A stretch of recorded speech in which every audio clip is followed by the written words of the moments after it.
하나님의 말씀은 창세기 1장 1절에서 8절 말씀입니다. 창세기 1장 1절에서 8절 말씀입니다. 구약성경 1면입니다.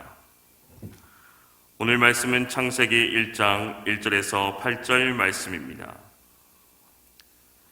태초에 하나님이 천지를 창조하시니라. 땅이 혼돈하고 공허하며 흑암이 깊음 위에 있고 하나님의 영은 수면 위에 운행하시니라.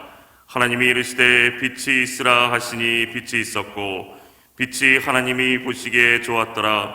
하나님이 빛과 어둠을 나누사 하나님이 빛을 낮이라 부르시고 어둠을 밤이라 부르시니라. 저녁이 되고 아침이 되니 이는 첫째 날이니라. 하나님이 이르시되 물 가운데 궁창이 있어 물과 물로 나뉘라 하시고 하나님이 궁창을 만드사 궁창 아래의 물과 궁창 위의 물로 나뉘게 하시니 그대로 되니라. 하나님이 궁창을 하늘이라 부르시니라. 저녁이 되고 아침이 되니 이는 둘째 날이니라. 아멘. 2022년 새해 첫 주일입니다. 이 한 해에 주시는 하나님의 복을 남김없이 풍성하게 누리시기를 주의 이름으로 축복합니다. 1972년 아폴로 17호 우주 비행사들은 달을 향해 날아가다가 잠시 고개를 돌려 그들이 떠난 지구를 바라보았습니다. 이 땅을 떠난 지 5시간 만에 45,000km 떨어진 곳에서 지구를 뒤돌아봤습니다. 70mm 하셀브라이드 카메라로 지구를 통째로 담을 수 있었습니다. 푸른 바다와 붉은 사막, 인도양의 사이클론이 어우러진 지구였습니다. 미국 항공우주국은 이 사진을 브루마블, 푸른 구슬이라는 이름을 붙였습니다. 지구는 구슬처럼 심부러운데 자칫 깨어질 듯 연약하게 보였기 때문입니다. 광활한 우주에서 바라본 지구는 티끌처럼 미약한 존재이면서 어둠 속에서 홀로 푸른 경이로운 곳이었습니다. 이것을 보았던 우주 비행사들의 생각이 바뀌었다고 합니다. 저런 데서 왜 그리 아둥바둥할까, 아웅다웅 했을까라는 본질적인 질문과 마주했습니다. 우주 속에서 지구와 인간의 존재는 더욱 미미해졌고 사람에게 허락된 시간은 찰나보다 더 짧으며 그 시간을 함께하는 사람들이 더 소중하게 생각되는 기회가 되었다고 합니다. 우리들도 마찬가지였으면 좋겠습니다. 우리는 이 작은 별에 살고 있습니다. 나사는 1990년 지구 궤도에 우주 망원경을 올렸지요. 미국 천문학자 허블의 이름을 따서 허블 망원경이라고 합니다. 1995년 당시 운영 책임자였던 밥 윌리엄스는 엉뚱한 제안을 합니다. 큰 곰 자리에 깜깜한 곳을 그냥 찍어보자고. 동료들은 거기엔 아무것도 없다고 반대했지만 그는 고집을 부렸습니다.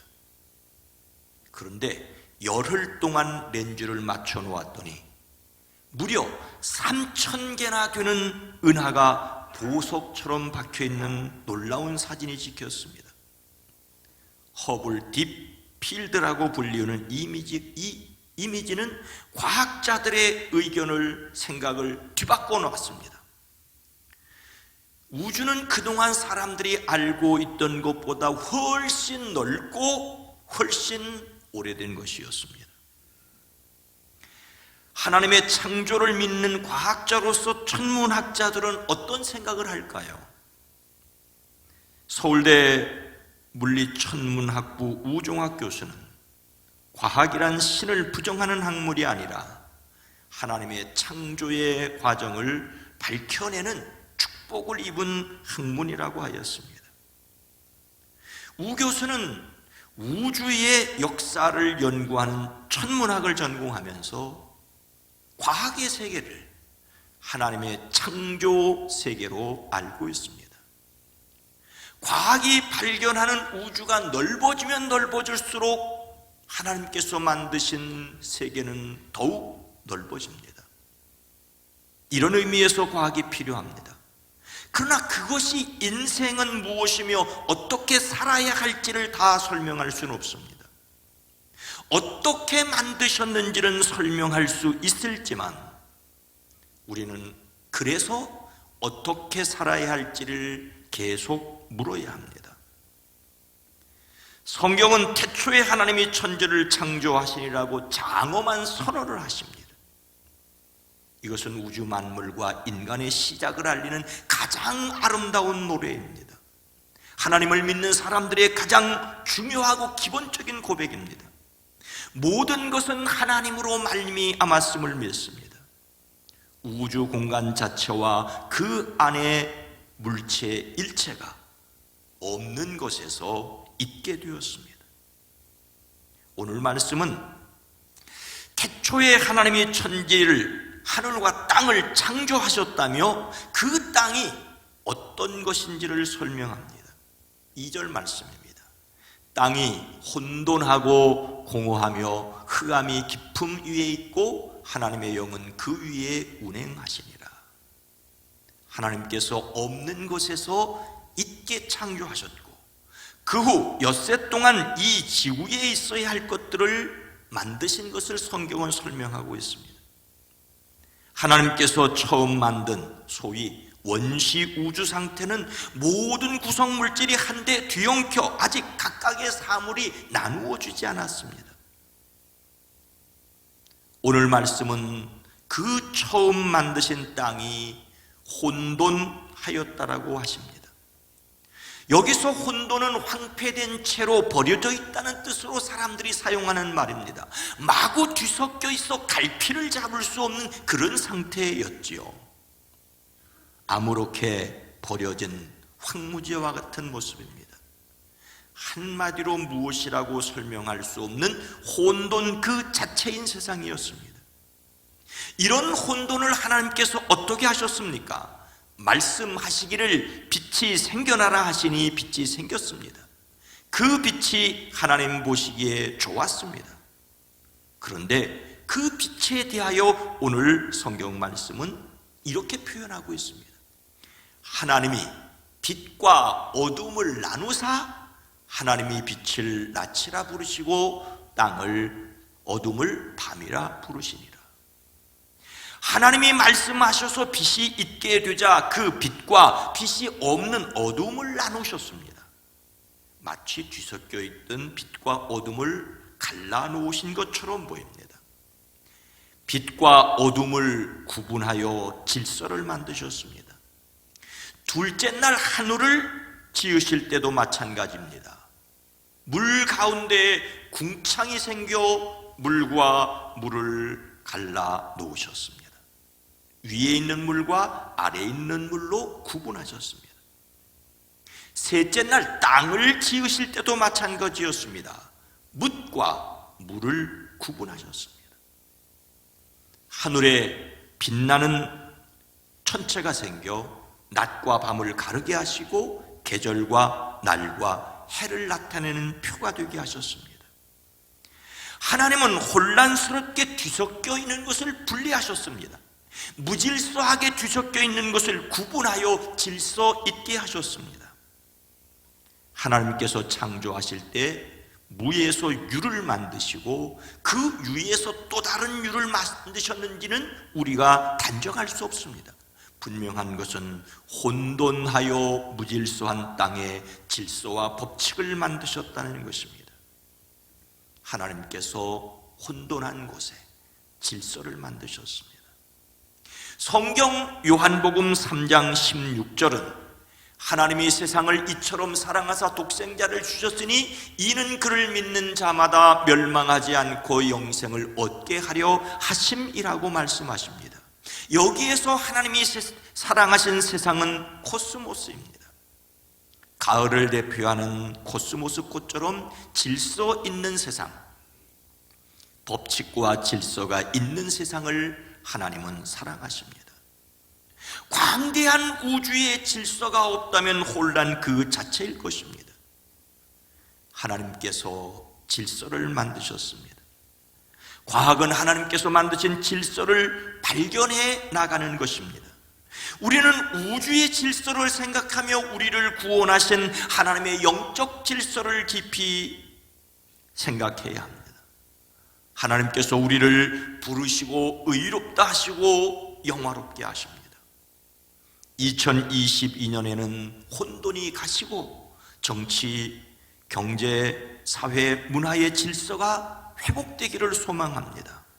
또한 영적 질서가 바로 세워지는 저와 여러분 모두가 되어지기를 주의 이름으로 축복합니다. 또 그 땅이 어떠하다고 말하고 있습니까? 다시 2절 말씀입니다. 땅이 혼돈하고 공허하며 흑암이 깊음 위에 있고 하나님의 영은 수면 위에 운행하시니라. 이번에는 공허라는 말에 주목하려고 합니다. 공허라는 말은 사람들이 사용할 때는 비어있다는 뜻입니다. 아무것도 없는 공백의 상태를 가리킵니다. 앞에서 말한 혼돈과 그렇게 크게 다르지 않습니다. 사람이 있는데 없다고 말하면 큰 실례이겠죠. 하나님이 만드신 세상에 있지만 있다고 말할 수 없는 것이 바로 공허의 상태입니다. 혼란스럽고 무질서한 것이라면 있어도 없는 것과 마찬가지입니다. 있는데 없는 것처럼 여길 수는 없겠지만 그 처음 땅은 땅이라고 할 수 없었습니다. 비로소 있다고 말할 수 있게 된 때는 언제부터였을까요? 5절 말씀입니다. 하나님이 빛을 낮이라 부르시고 어둠을 밤이라 부르시니라. 저녁이 되고 아침이 되니 이는 첫째 날이니라. 하나님께서는 먼저 혼돈한 세상의 질서를 만드셨습니다. 그리고 그것에 이름을 붙여주셨습니다.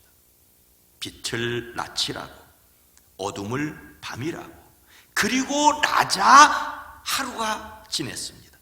이름을 지어 부르심으로 첫째 날은 마무리되었습니다. 둘째 날도 궁창을 하늘이라고 부르시니 저녁이 되고 아침이 되었습니다. 이름을 지어 부른다는 것은 그 가치를 인정하고 역할을 맡기는 것이죠. 이름을 불러준다는 것은 내가 인정을 받는다는 뜻입니다. 그 사람의 이름을 불러주지 않으면 그 사람을 인정하지 않는 것으로 오해할 수 있습니다. 이름을 가짐으로 그 이름에 걸맞은 의미를 지니게 됩니다. 낮은 낮이 되고 밤은 밤이 되고 하늘은 하늘이 됩니다. 하나님께서 공허한 곳에 이름을 붙여 의미를 만드셨습니다. 세상에는 이름값도 못하는 사람도 있다고 하지만 이름을 가졌다는 것은 좋은 뜻이든 나쁜 뜻이든 다른 사람에게 주는 의미가 있습니다. 사람이 나이가 들어가면서 공허하다고 느낀다고 합니다. 사는 재미가 없다는 말이죠. 자신의 가치를 느끼지 못하는 것입니다. 우리가 그 사람의 이름을 불러주기 전에는 그 사람은 하나의 몸짓에 지나지 않았다라는 시가 있지요. 시인 김춘수는 그의 시 꽃에서 내가 그의 이름을 불러주었을 때 그는 나에게로 와서 꽃이 되었다라고 읊조렸습니다. 이름을 불러 비로소 꽃이 되었다는 것은 시인의 말 따나 잊히지 않는 하나의 의미가 됩니다. 성경은 우리를 가리켜 하나님의 작품이라고 하십니다. 우리는 그가 만드신 바라 그리스도 예수 안에서 선한 일을 위하여 지으심을 받은 자니 이 일은 하나님이 전에 예비하사 우리로 그 가운데서 행하게 하려 하심이니라. 아무도 거들떠보지 않고 아무도 내 이름을 불러주지 않는다 해도 우리를 지으신 분은 하나님이십니다. 2022년을 우리에게 허락하시고 아무개라는 이름으로 살게 하시는 것은 살아야 할 이유가 있기 때문입니다. 창조주 하나님을 믿으심으로 올 한 해를 이름값을 하는 의미 있는 한 해가 되어지기를 주의 이름으로 축복합니다. 또 처음 땅은 어떤 땅이었습니까? 다시 2절 말씀입니다. 땅이 혼돈하고 공허하여 흑암이 깊음 위에 있고 하나님의 영은 수면 위에 운행하시니라. 처음 땅의 모습은 지구를 구성하고 있는 물질들이 아직 한데 뒤엉켜 있는 혼돈이었고, 있지만은 있다고 말할 수 없는 공허였고, 그리고 그 깊이를 가늠할 수 없는 거대한 액체 상태를 이루고 있는 것처럼 보입니다. 그 위에 흑암이 어둠이 덮어 질서도 의미도 없었습니다. 여기서 흑암이라는 말은 캄캄하다, 어둡다는 뜻으로 빛이 없음을 또는 밤을 가리키는 말입니다. 아직 빛이 만들어지기 전이니 빛이 생기기 이전에 근원적인 흑암 상태를 가리킵니다. 그러나 여러분, 이 흑암이라는 말이 상징하는 것은 불행, 파멸, 죽음, 무지, 슬픔 등등이 아닙니까? 다른 말로 아직 이 땅에 생명이 없었다는 말입니다. 그래서 하나님은 어떻게 하십니까? 11절 말씀입니다. 하나님이 이르시되 땅은 풀과 씨 맺는 채소와 각기 종류대로 씨 가진 열매 맺는 나무를 내라 하시니 그대로 되어. 하나님이 말씀하시기를 땅은 푸른 우물 돋아나게 하여라. 씨 맺는 식물과 씨 있는 열매를 맺는 나무가 그 종류대로 땅 위에서 돋아나게 하여라. 셋째 날 식물을 만드신 하나님께서 다섯째 날은 바다에서 물고기가 헤엄치고 하늘에서 새가 날게 하셨습니다. 여섯째 날에는 모든 동물을 만드셨습니다. 그 마지막에 하나님의 형상을 따라 사람을 지으셨습니다. 이것을 만드실 때마다 보시기에 좋았더라, 보시기에 좋았다라고 하시며 그것들을 의미 있게 하셨습니다. 하나님께서 만드신 질서와 부유하신 의미의 목적은 생명 창조입니다. 하나님께서 식물과 어류와 조류 그리고 동물들 생명체를 지으셨습니다. 그리고 그 생명체의 정점으로 사람을 지으셨습니다. 사람은 하나님의 형상으로 지음받아 하나님의 생명도 나누어 받았습니다. 하나님께서 흑암이 있는 곳에 생명을 만드셨습니다. 하나님께서 세상을 만드셨다는 그것은 이것을 믿는 사람들에게 엄청난 사실을 깨닫게 합니다. 하나님의 창조는 혼돈에서 질서로, 공허에서 의미로, 죽음에서 생명으로 나아가게 합니다. 이 세상이 어떻게 만들어졌는지 그 질서를 연구하는 것은 과학자들의 몫입니다. 그러나 그 세상 속에서 어떻게 살아야 할지를 고민하는 것은 우리 신앙인들의 몫입니다. 우리를 혼돈에서 질서로, 공허에서 의미로, 죽음에서 생명으로 나아가게 하시는 분은 예수님이십니다. 주님은 말씀하십니다. 내가 진실로 진실로 너희에게 이르노니 내 말을 듣고 또 나 보내신 이를 믿는 자에게는 자는 영생을 얻었고 심판에 이르지 아니하나니 사망에서 생명으로 옮겼느니라. 예수께서 사람들에게 잃어버렸던 창조의 생명을 회복시켜 주십니다. 혼돈과 공허와 흑암을 품으셨던 성령님께서 우리를 품어주십니다. 사람은 성령의 능력으로 질서와 의무와 생명을 얻습니다. 하나님께서 함께 하심을 믿고 충만하여 창조의 영성을 누리시기를 주의 이름으로 축복합니다. 사랑하는 성도 여러분, 우리는 어디에서 왔습니까? 우리는 무엇입니까? 그리고 우리는 어디로 가고 있습니까? 이 질문을 그림으로 그린 사람이 있습니다. 우리는 어디에서 왔습니까? 우리는 무엇입니까? 우리는 어디로 가고 있습니까? 폴 고갱이 그린 그림의 제목입니다. 고갱은 그림 왼쪽 위 구석에 프랑스어로 이렇게 적었습니다. 이 그림은 그가 타히티에서 돌아와 1897년에 제작하였습니다. 우리는 어디에서 왔는가? 우리는 지금 무엇인가? 그리고 우리는 어디로 가고 있는가라는 질문을 고갱은 던집니다. 안타깝게도 그의 대답은 온 곳이 없고 아무것도 아니며 갈 곳이 없다는 것으로 해석됩니다. 그가 이 그림을 그리고 자살을 시도하였기 때문입니다. 그가 던졌던 자신이 어디서부터 와서 지금 어디에 있고 그런 나는 누구냐라고 하는 것은 인생의 근본적인 질문입니다. 우리도 여기에 대답을 해야 합니다.